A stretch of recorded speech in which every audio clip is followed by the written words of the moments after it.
Hello again. I'm back. How's everybody? I hope everyone's staying safe, that they're spending time with their family, and still social distancing in light of the red and yellow stuff. But I look forward to hopefully coming back to worship soon, getting to see everybody. But today, I was asked to share my story of struggling with mental illness and how I came to faith and how I am where I'm at right now and how I hope to continue to grow and prosper as I graduate high school and move on to college. But I'm going to walk through my diagnosis of my mental illnesses, my attempted suicide, and how I would be nowhere without my faith in God. I probably wouldn't be alive if it wasn't for the amount of faith and the amount of love and hope that God has and had given me in these past 3-4 years. But everything started in about the summer going into 9th grade and 9th grade. I started feeling overwhelmed and scared over every little thing. I fought for probably a year and a half, 2 years with my mom and my grandma all the time. Any little thing would set me off. The simplest quiz at school I would get so worked up about, I would have a panic attack. And I had these feelings of the just loneliness and sadness, and it led to some dark times in my life, and it led to depression, severe depression. And I struggled with it for a few years. I was going to see my therapist regularly. I went to a psychiatrist. I was put on psychiatric medication. And I thought it was working, but when I look back and see how I was living my life, I wasn't living my life at all. I was just existing. I was numb. I didn't have any emotion. I just felt so alone in what I was going through. And I didn't really know how to handle it. And instead of turning towards my family or my friends or to God, I chose to start drinking. And I was led down a very dark path. And it was, I thought that the drinking, it would help numb everything. Because if I couldn't feel anything, if I couldn't think about anything, then I was okay. But the next morning, all those feelings came rushing back, and I had a hangover along with all of these emotions flying back. My friend and I made a very bad decision to bring alcohol to school on, I think it was a Monday, actually. I'm not sure how I remember that, but I do. And we both got drunk in school. I was rushed to the hospital because I had a very, very bad reaction to the alcohol and the medication that I was on. So it was very, very dangerous for me to even be drinking in the first place because it could have seriously affected my brain and my brain chemistry. And I was rushed to the hospital, and I think that opened my eyes, it opened my mom's eyes, it opened a lot of eyes, and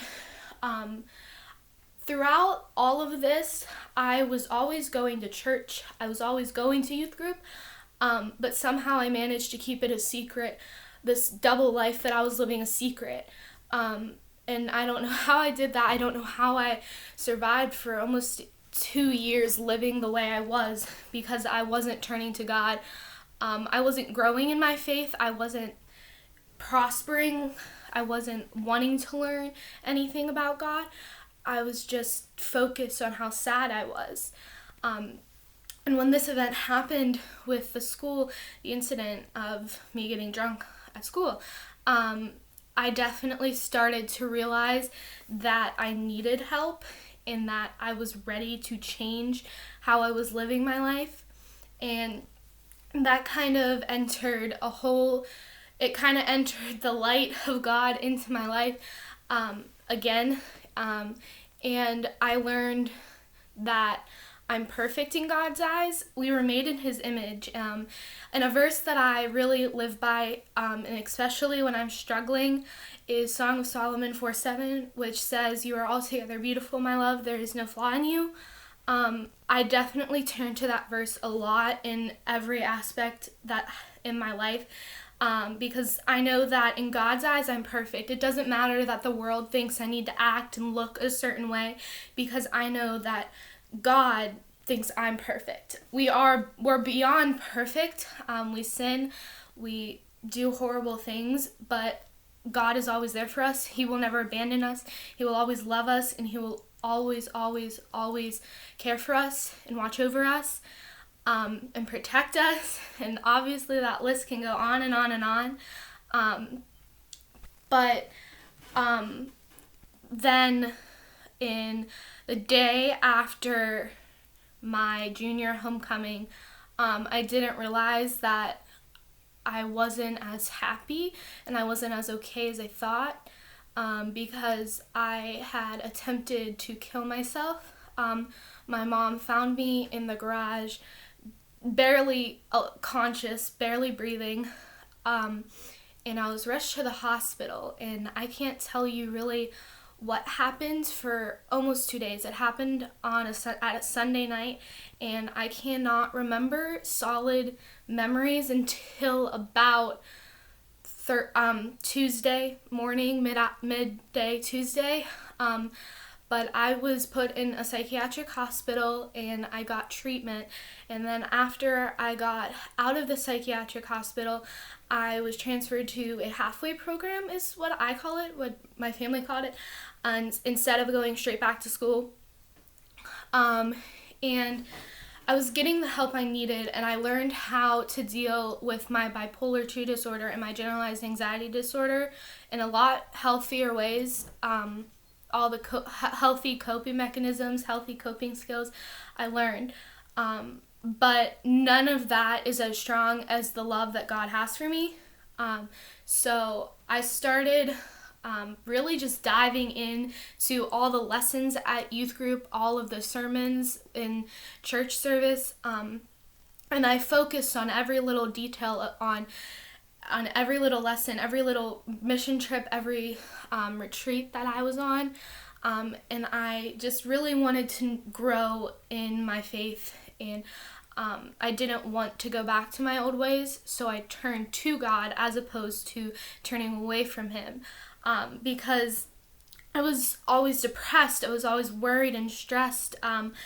I just wasn't living my life fully.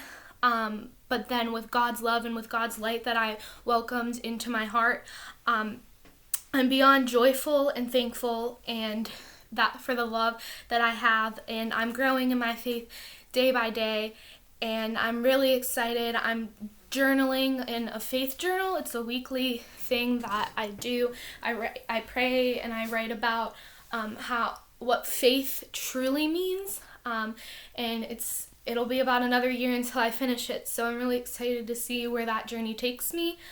I love to write, and I just love to study in my Bible, and I'm sad because we finished the Revelation study yesterday, but I was probably one of the biggest supporters of doing Revelations again in youth group, and I encourage everybody to truly study and dive deep into that, because it's an amazing book, and in it there are times where we are blessed just because we are hearing the words and things that John was seeing, and it was a very uplifting study. There's some imagery and metaphors that definitely can kind of be scary, I guess, but it's all worth it in the end, because in the last 2 chapters you see we see the sin being completely erased. Every disease, every mistake, everything is just wiped out because of how powerful He is. And in the last 2 chapters, then we see what heaven is going to look like. When Jesus comes back, we see what life will be like when that happens. And it's an amazing image, and it's something that we look forward to. And you should have this sense of urgency to be bringing people to faith. You should have that sense of urgency to tell those friends that might not necessarily believe in God. You need to tell them how much that He loves them, and you need to just bring as many people to faith, because once He comes back, that's it. It's over. There's no chance for anybody else. That's a scary thought. But I encourage people to read Revelations and study Revelations. But that's all that I have. Sorry that it's 10 minutes, but I hope that everybody stayed and listened. And I'm open if people would like to talk to me about what I shared in this video. If you want to learn more about whatever I talked about, I am completely open. Reach out to me. But I hope that everyone again is staying safe and staying healthy. And I look forward to seeing everybody back in church soon, because I really miss everybody's faces. So thank you so much. Bye, everyone.